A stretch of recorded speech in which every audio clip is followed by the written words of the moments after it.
नमस्कार, आप सबका बहुत बहुत स्वागत है मेरे चैनल नवनीत टॉक्स में।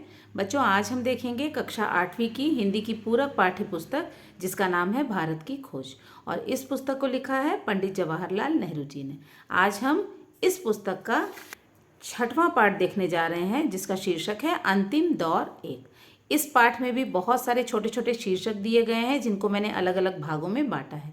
आज हम इस पाठ का तीसरा भाग पढ़ने वाले हैं जिसका शीर्षक है सन 1857 की महान क्रांति जातीयतावाद। तो आइए देखते हैं पंडित जवाहरलाल नेहरू जी हमें सन 1857 की क्रांति के बारे में क्या बता रहे हैं। तो आइए शुरू करते हैं आज का ये वीडियो। सन 1857 की महान क्रांति और जातीयतावाद। अब यहाँ पर सन 1857 में एक महान क्रांति का जन्म हुआ, विद्रोह का जन्म हुआ। अब ये विद्रोह जो था वो किसके खिलाफ था, किन लोगों ने इस क्रांति की शुरुआत की थी, इस क्रांति में जातीयतावाद को किस तरह से देखा गया है। जातीयतावाद का अर्थ होता है कि जो अलग अलग धर्मों को मानने वाले जो लोग थे उनका क्या योगदान था, उन लोगों ने इस क्रांति में हिस्सा लिया था या नहीं लिया था। ये सारी चीज़ें हम इन बिंदुओं के अंतर्गत देखेंगे। तो सबसे पहले ब्रिटिश शासन के 100 वर्ष पूरे होने के बाद की स्थिति। अब यहाँ पर भारत में शासन करते हुए जो अंग्रेज थे उन्हें 100 वर्ष का समय पूरा हो चुका था। अब इसके बाद भारत की स्थिति क्या थी, इन 100 वर्षों के शासन के बाद यहाँ के लोगों ने उन्हें अपने शासक के रूप में स्वीकार किया था या नहीं किया था। आइए देखते हैं। बंगाल ने अंग्रेजी शासन से समझौता कर लिया था। अब यहाँ पर जो बंगाल था उसने पहले ही अंग्रेजी शासन के सामने घुटने टेक दिए थे। घुटने टेकने का मतलब है उसने सिर झुका लिया था, उनकी सत्ता जो है पूरी तरह से स्वीकार कर ली थी। अब इसका क्या कारण था, अकाल के कारण आर्थिक बोझ से दब गए थे। बंगाल का जो क्षेत्र था पूरी तरह से अकाल पीड़ित हो चुका था। वहाँ पर कितने ही सालों से वर्षा न होने के कारण जो खेत थे वो बिल्कुल सूखे पड़े थे। लोगों को 2 समय का खाना भी मिलना मुश्किल हो रहा था और दूसरी तरफ वे आर्थिक बोझ से दब गए थे। कुछ लोगों ने इस स्थिति से लड़ने के लिए कर्ज लिया था, जमीनें बेची थी। वो सारे लोग आर्थिक बोझ से दब रहे थे, अपनी जो ज़रूरत की चीज़ें हैं वो भी खरीदने के लिए उनके पास पैसे नहीं थे। तो इस तरह की बुरी स्थिति में, इतने दयनीय स्थिति में जो बंगाल के जो लोग थे उन्होंने अंग्रेजी शासन के सामने अपना सिर झुका दिया, उनसे समझौता कर लिया था। लेकिन यहाँ पर शिक्षित वर्ग अंग्रेजों की सहायता से प्रगति करना चाहता। अब ये शिक्षित वर्ग जो था ये वही वर्ग था जिसे अंग्रेज जो है वो शिक्षित करना चाहते थे ताकि वो उनका उपयोग अपने लाभ के लिए कर सके। लेकिन ये जो शिक्षित वर्ग था वो अंग्रेजों की सहायता से ही अपने जीवन में आगे प्रगति करना चाहता था। दूसरी तरफ दक्षिण और पश्चिम भारत में मद्रास और मुंबई ने भी ब्रिटिश सत्ता स्वीकार कर लिया था। अब यहाँ पर बंगाल के साथ साथ दक्षिण और पश्चिम में भी 2 बहुत ही बड़े शहर थे जिनका नाम था मद्रास और मुंबई। वहाँ पर भी ब्रिटिश सत्ता को पूरी तरह से लोगों ने स्वीकार कर लिया था। लेकिन यहाँ पर एक क्षेत्र ऐसा था जहाँ के लोग जो हैं वो ब्रिटिशों के खिलाफ खड़े थे, उनके विरोध में खड़े थे। वो कौन थे? उत्तरी सूबों में झुकाव और समझौते के लिए कोई तैयार नहीं था। लेकिन उत्तर भारत में कुछ ऐसे सूबे थे, सूबे का मतलब है कुछ ऐसे प्रांत थे, छोटे छोटे राज्य थे जहाँ पर कि लोग झुकने को तैयार नहीं थे, न ही किसी तरह का वो समझौता करना चाहते थे। वो बिल्कुल अंग्रेजों के विरोध में खड़े हुए थे। तो आइए देखते हैं आगे क्या होता है। उत्तर भारत में ब्रिटिश शासन के प्रति विरोध। उत्तर भारत में ब्रिटिश शासन के प्रति बहुत ज़्यादा गुस्सा था लोगों के मन में, वो सभी लोग उनका विरोध कर रहे थे। यहाँ पर विरोध करने वाले कौन लोग थे? सामंत सरदारों और उनके अनुयायियों द्वारा विरोध। यहाँ पर सामंत सरदारों, सामंतवादी परंपरा मैंने आप लोगों को पहले ही समझाई है। सामंतवादी परंपरा वो होती है जिसमें कि किसी भी राज्य की जो भूमि होती है, वहाँ की जो ज़मीन होती है, वो कुछ शक्तिशाली लोगों द्वारा आपस में बांट ली जाती है और उसी ज़मीन पर जो किसान होते हैं वो काम करते हैं।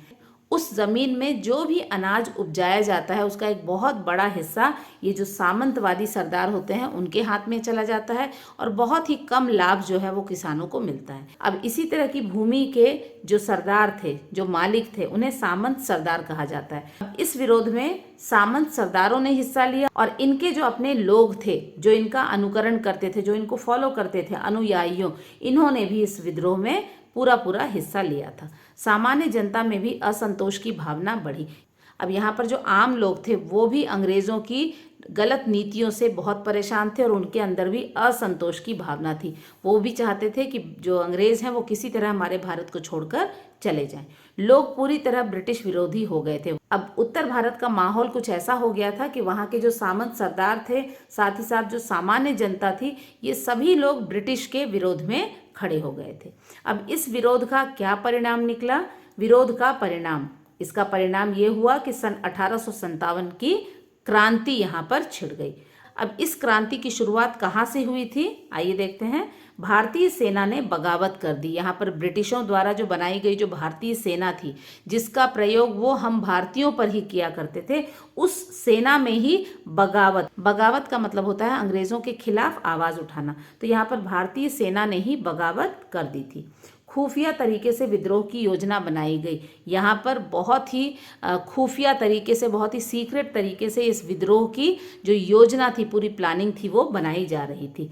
निर्धारित समय से पहले विस्फोट हो गया, लेकिन यहाँ पर एक गलती हो गई कि जो समय तय किया गया था विद्रोह का, उससे पहले ही ये विद्रोह की जो बात है वो बाहर निकल आई और इसके कारण नेताओं की योजना बिगड़ गई। यहाँ पर जो नेता थे जो इस विद्रोह में शामिल थे, उनकी योजना जो है बिल्कुल खराब हो गई, बिल्कुल बिगड़ गई।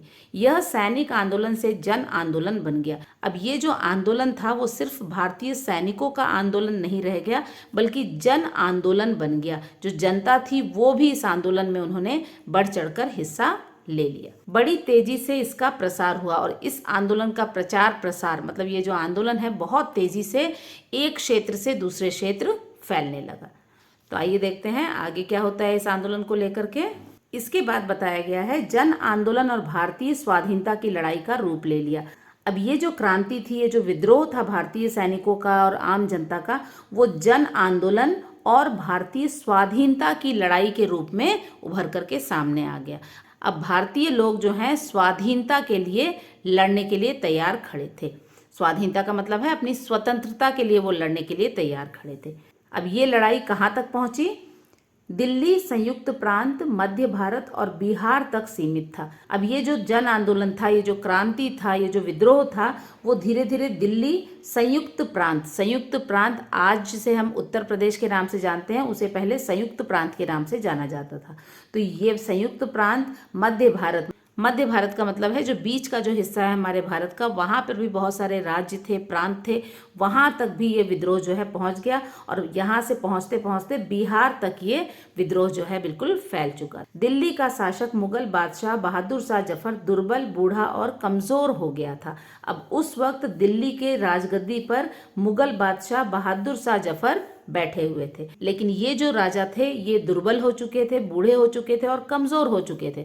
अब शारीरिक तौर पर तो ये कमज़ोर हो ही गए थे, लेकिन अंग्रेज़ जो थे उन्होंने अपनी गलत नीतियों से इनसे सारे अधिकार छीन लिए थे। अब न तो राजनीतिक तौर पे ये कोई फैसला ले सकते थे और न ही आर्थिक रूप से ये मजबूत थे। सिर्फ दिखावे के लिए अंग्रेजी जो सरकार थी उसने बहादुर शाह जफर को दिल्ली की गद्दी पर बिठा करके रखा था। अंग्रेजों ने इनका भी दमन किया। अब अंग्रेजों ने पूरी तरह से इनका खजाना लूट लिया था, इनके सारे अधिकार ले लिए थे और इनको पूरी तरह से लाचार और बेबस कर दिया था। सिर्फ कहने के लिए, नाम मात्र के लिए ये दिल्ली के बादशाह रह गए थे।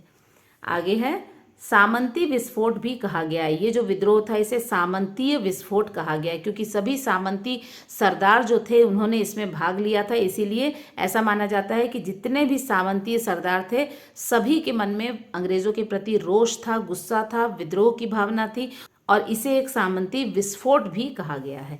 नेतृत्व सामंत सरदार और उनके अनुयायी कर रहे थे। इस विद्रोह का जो नेतृत्व था, मतलब कि इस विद्रोह को जो लीड करने वाले जो लीडर्स थे वो सामंत सरदार थे और उनके अनुयायी थे, मतलब उनको फॉलो करने वाले जो लोग थे वो इस विद्रोह का नेतृत्व कर रहे थे।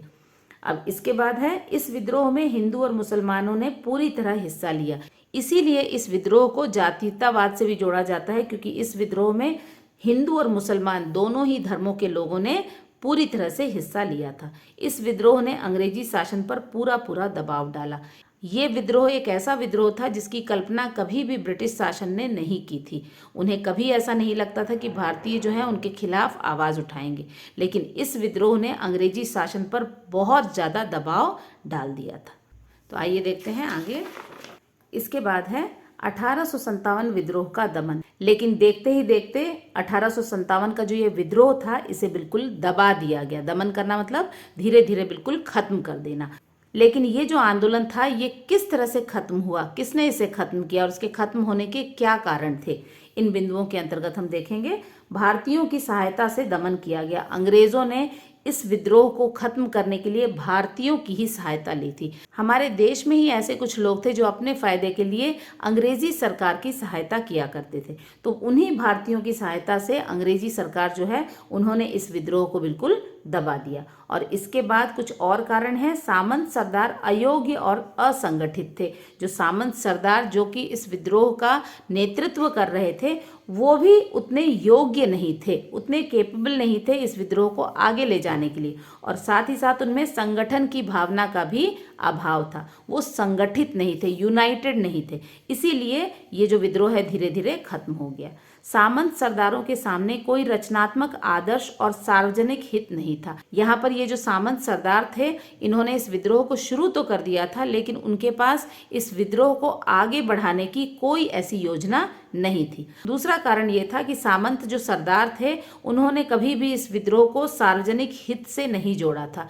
ये सभी लोगों के कल्याण के लिए उन्होंने इस विद्रोह को नहीं किया था, सिर्फ अपने कुछ लाभ के लिए उन्होंने इस विद्रोह को शुरू किया था। इसीलिए ये विद्रोह जो है जल्दी ही खत्म हो गया।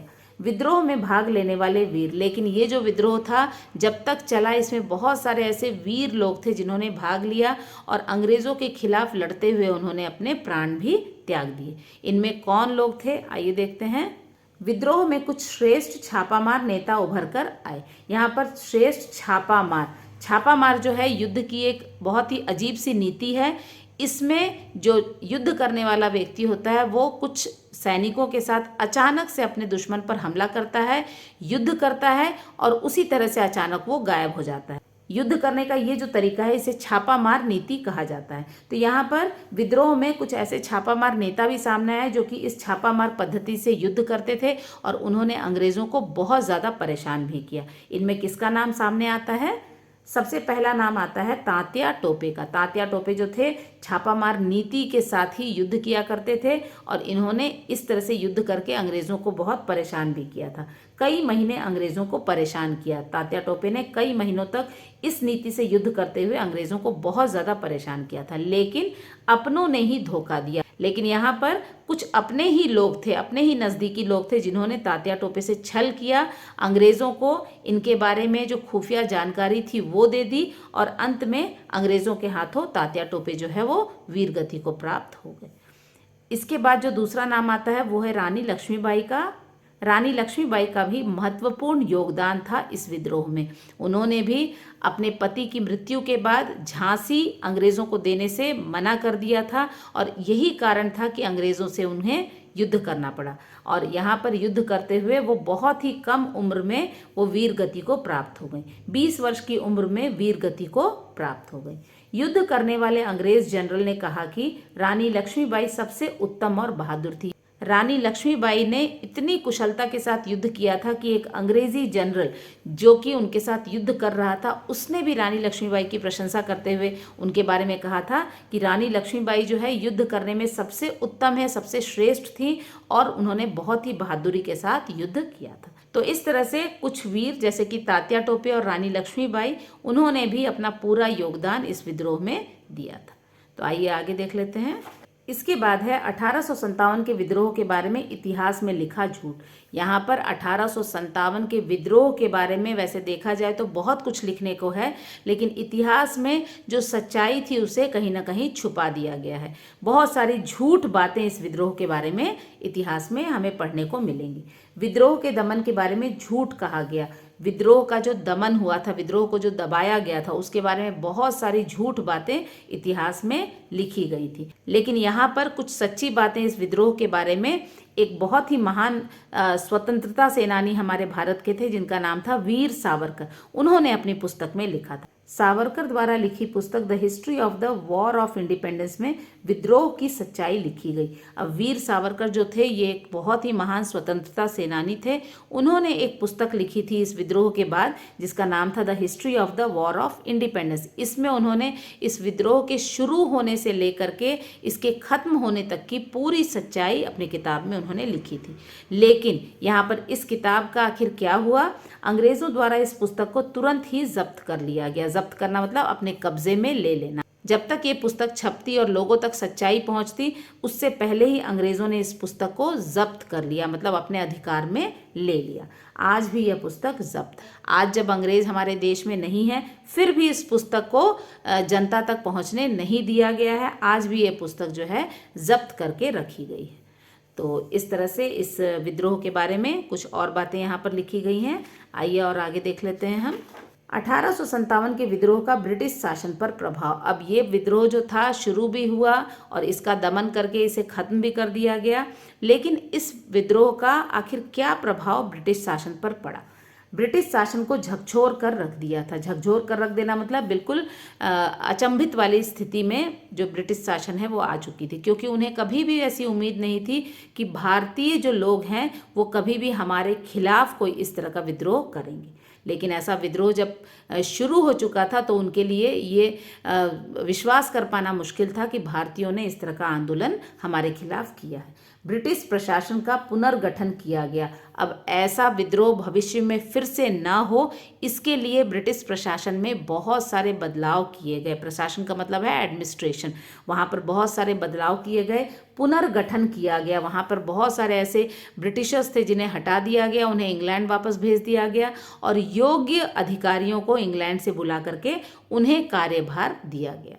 इसके बाद है ब्रिटिश पार्लियामेंट ने ईस्ट इंडिया कंपनी से भारत को अपने हाथ में ले लिया। इस विद्रोह से पहले तक ईस्ट इंडिया कंपनी के पास पूरे अधिकार थे भारत पर शासन करने के, लेकिन इस विद्रोह के बाद ईस्ट इंडिया कंपनी से ये पूरे अधिकार ले लिए गए और भारत पर शासन करने का जो अधिकार था वो ब्रिटिश पार्लियामेंट के हाथों में जा चुका था। भारतीय सेना में भी बहुत सारे बदलाव किए गए। ये जो विद्रोह था ये भारतीय सेना से ही शुरू हुआ था, इसीलिए भारतीय सेना में भी बहुत सारे बदलाव, नए नए नियम कानून वहाँ पर शुरू किए गए। बगावत और विद्रोह करने वाली भारतीय सेना का नए सिरे से संगठन किया गया। अब यहाँ पर बगावत और विद्रोह की जो भावना थी वो भारतीय सैनिकों के मन से ही शुरू हुई थी। भारतीय सेना से ही ये विद्रोह शुरू हुआ था, इसीलिए उन्होंने एक नए सिरे से उनका संगठन किया। संगठन का मतलब होता है फिर से नए तरीके से उन्हें ऑर्गेनाइज किया गया। बहुत सारी चीज़ें जो हैं वो बदल दी गई, बहुत सारे कठोर नियम बनाए गए ताकि भविष्य में कभी भी इस तरह का विद्रोह जो है फिर से शुरू ना हो। तो इस तरह से 1857 के विद्रोह के शुरू होने से लेकर के उसके अंत होने तक की पूरी जानकारी इस शीर्षक के अंतर्गत दी गई है। तो बच्चों आशा है पाठ 6 का जो शीर्षक है अंतिम दौर, इसके अंतर्गत ये जो छोटा सा एक शीर्षक है सन 1857 की महान क्रांति, जातीयतावाद, ये आपको फ्लो चार्ट के माध्यम से अच्छे से समझ में आ गया होगा। इस पाठ से संबंधित जो अन्य शीर्षक हैं उनको भी हम आगे अवश्य देखेंगे। तब तक अपना ध्यान रखें। धन्यवाद।